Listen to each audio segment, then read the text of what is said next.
Week 6 of the Smogon Summer Seasonal has concluded. My opponent for this week was Dracogon, who had a Raging Bolt, Meowscarada, Keldeo, Corviknight, Clefable, Pecharunt, the Dunsparce, and Hisuian Typhlosion, with Raging Bolt and Dunsparce being their Terra captains. This is the fourth Raging Bolt I've fought in 6 weeks. Um, People who have watched other videos know that I'm not very fond of Raging Bolt into my team. Um, but we will, like the other weeks, hopefully make do. Terra Captain on it, though, is a little tricky. It means that it can either get more damage with its stabs or turn into a type that can be more annoying to knock out. Meowscarada is fairly decent into our team. It does have a lot of super effective moves to hit my guys, but it's nothing. It's not too strong, so it's not impossible to like counter with. Keldeo is it's actually not great because of Primarina and Sinistra walling it to shit, and then Rillaboom obviously revenge killing it super easily. Although it is their only defense against my Chi-Yu, which otherwise can quick flamethrower or dark bolts and just absolutely blow this team up. Corviknight is really terrible for Rillaboom, famously. It's also walls the shit of any Registeel, and it can be difficult for Sneasler if it doesn't get the SDs it needs to break through it. Clefable is always annoying, being able to run a wide variety of sets. Magic Guard is annoying because it completely blocks Salt Cure from Garg, which means they don't even have to sacrifice an item slot for Covert Cloak.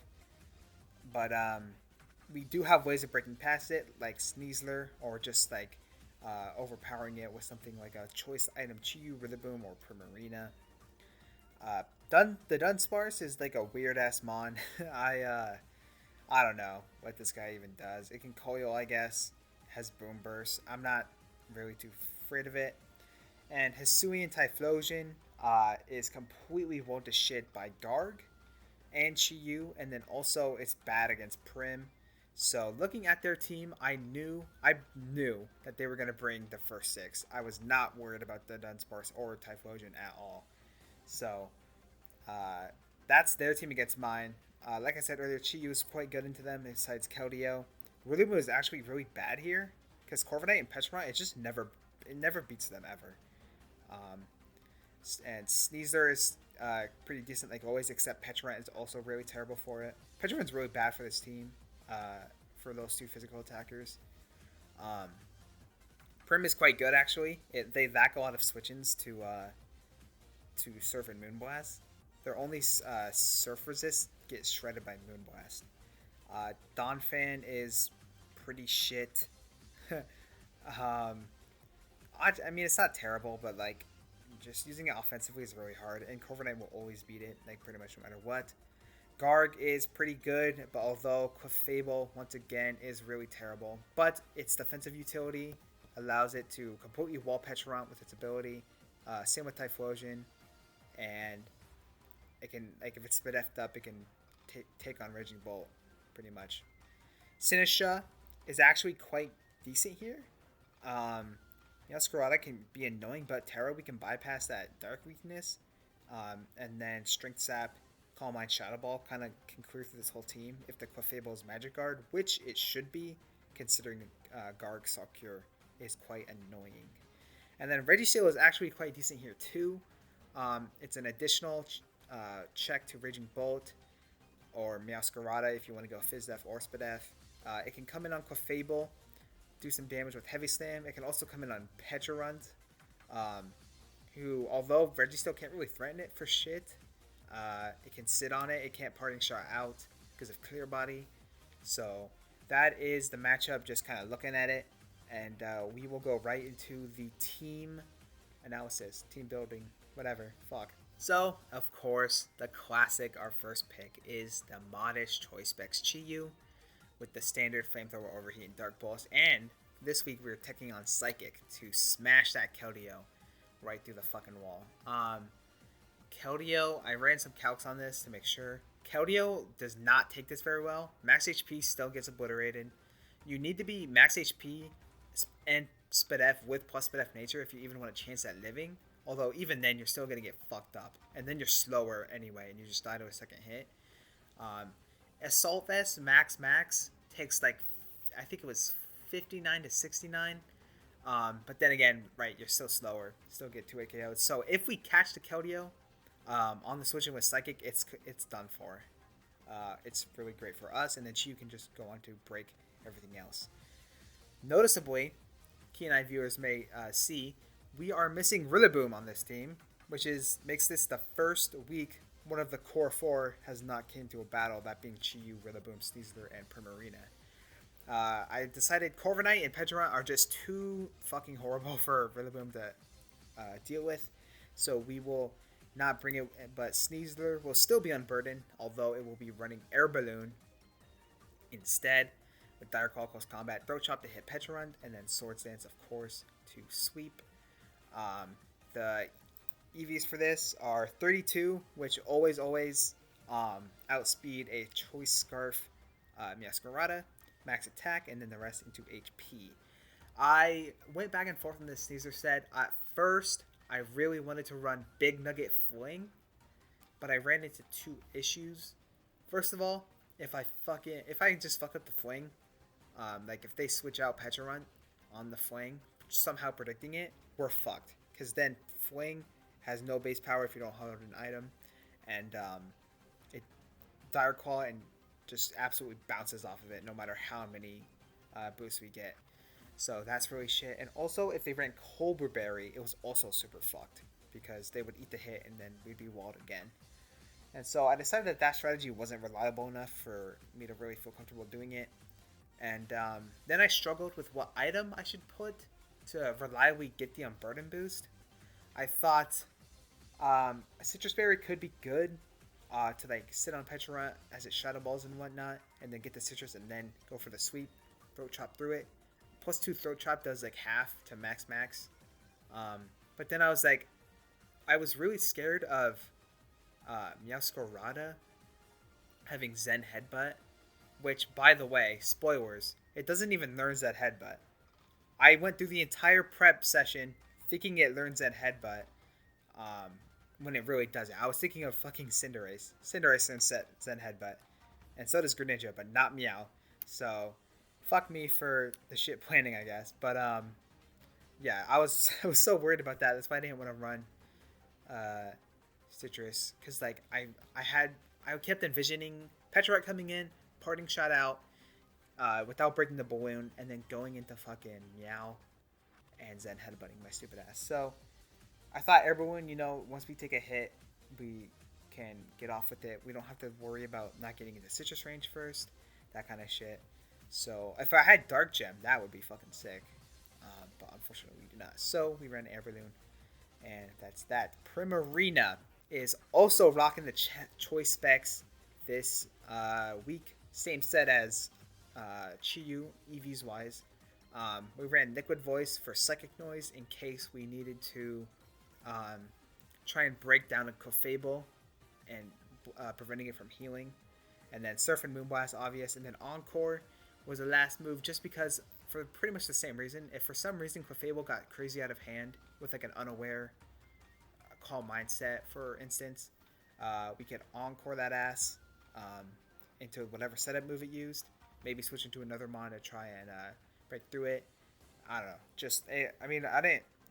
Typically, I don't really need the 4th Primarina slot in these battles, I'm noticing, but Encore was just some insurance in case something got out of hand.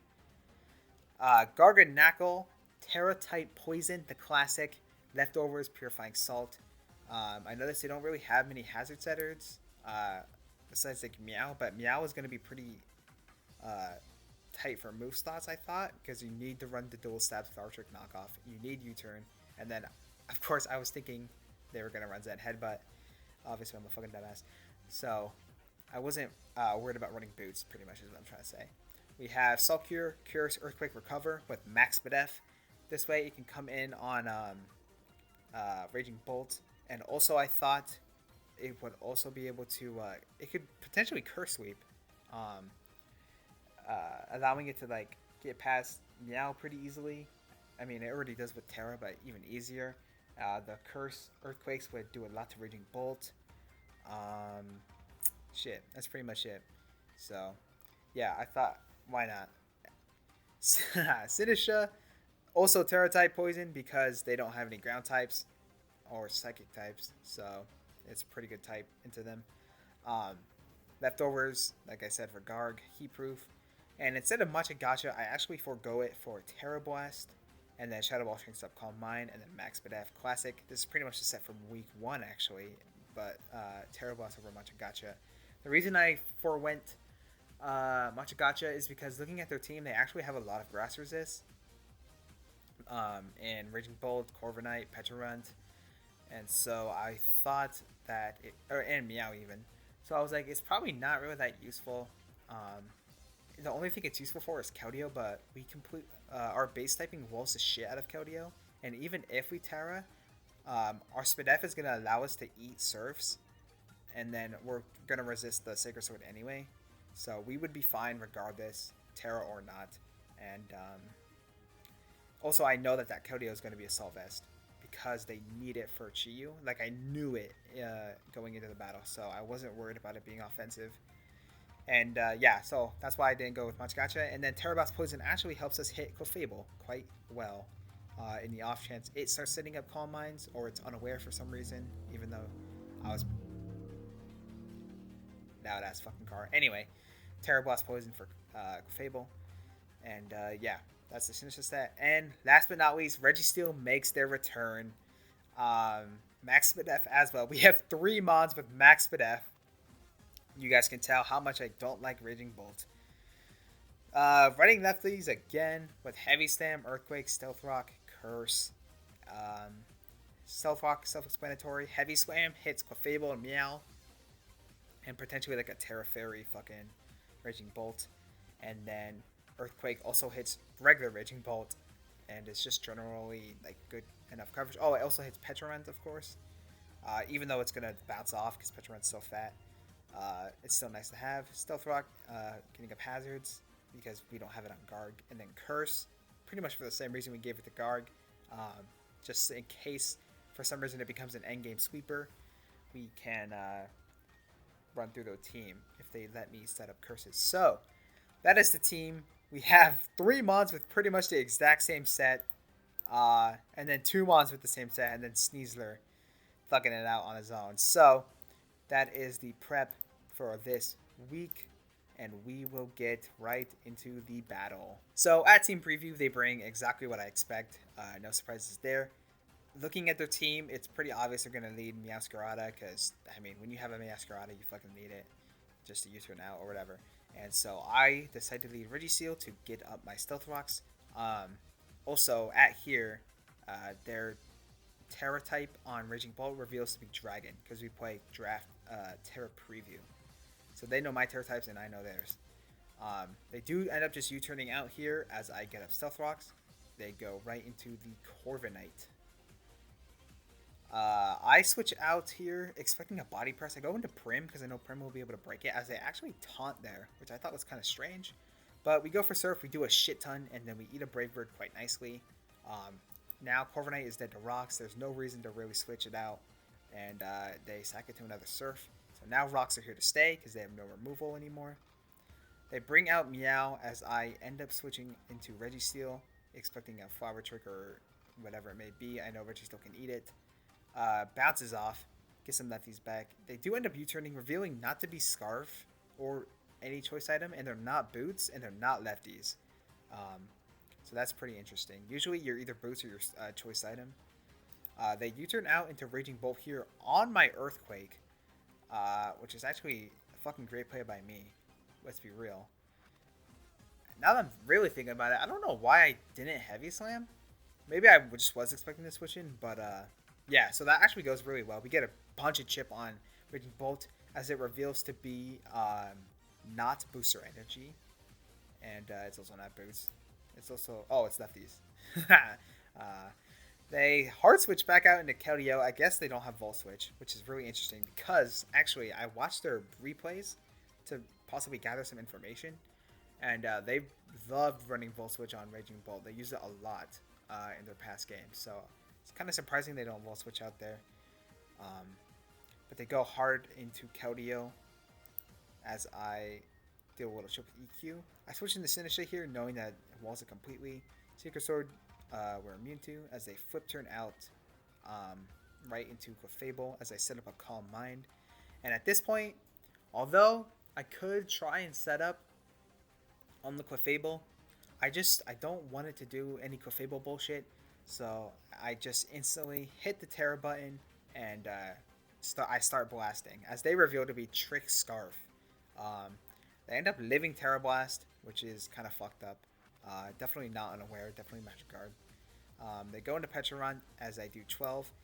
At this point, I'm like, I know this Petron can't touch me for shit, and I don't want to go hard Chiyu on like a read like Malignant Chain or something. So I opt to just stay in and see what they're gonna do, as they expect me to go into probably either Garg or Chiyu, and they make the double into Keldeo, which ends up working for me.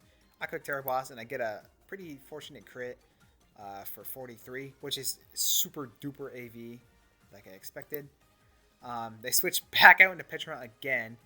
Continue to take chips. I get another crit, which doesn't really matter. And now I'm like, they're gonna recover. I'm switching into Chiyu. It's time to claim one. And they recover up there. I for some reason I want to click Psychic in case of Keldeo, but also I'm like, maybe they hard read and go fucking Meow, which is a dumbass play. I don't know why, but so just in case, I just click Dark Pulse here. Had I not crit the Keldeo, I probably would have just Psychicked, expecting it to come in, but it ends up working out.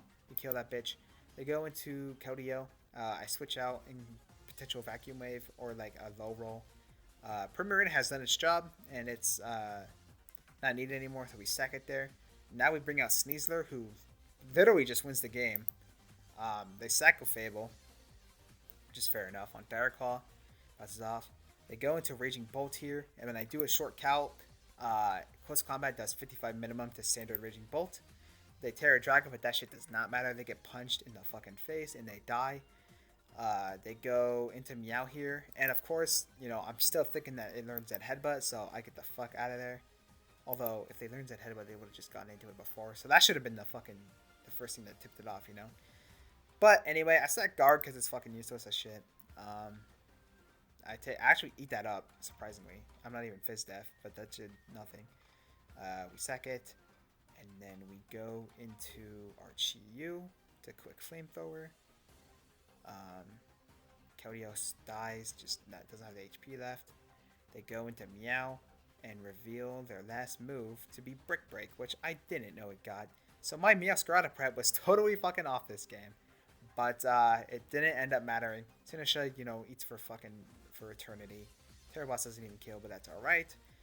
We eat the next Brick Break, and Terra Blast KOs, winning us week 6 of the Smogon Summer Seasonal undefeated. 3 more weeks to go. Only 1 more win until we make top cut. Very exciting. I am very hopeful that we will make it in. Only it does take the stress off a lot, because if I had lost this week, needing to win 2 out of 3 is a lot less stressful than having to win 1 out of 3. I'll tell you that much. So there we go. Another week, another dub. Hopefully we win forever and never lose. So thank you very much for watching this week. Subscribe to catch the future weeks, and I will see you next time.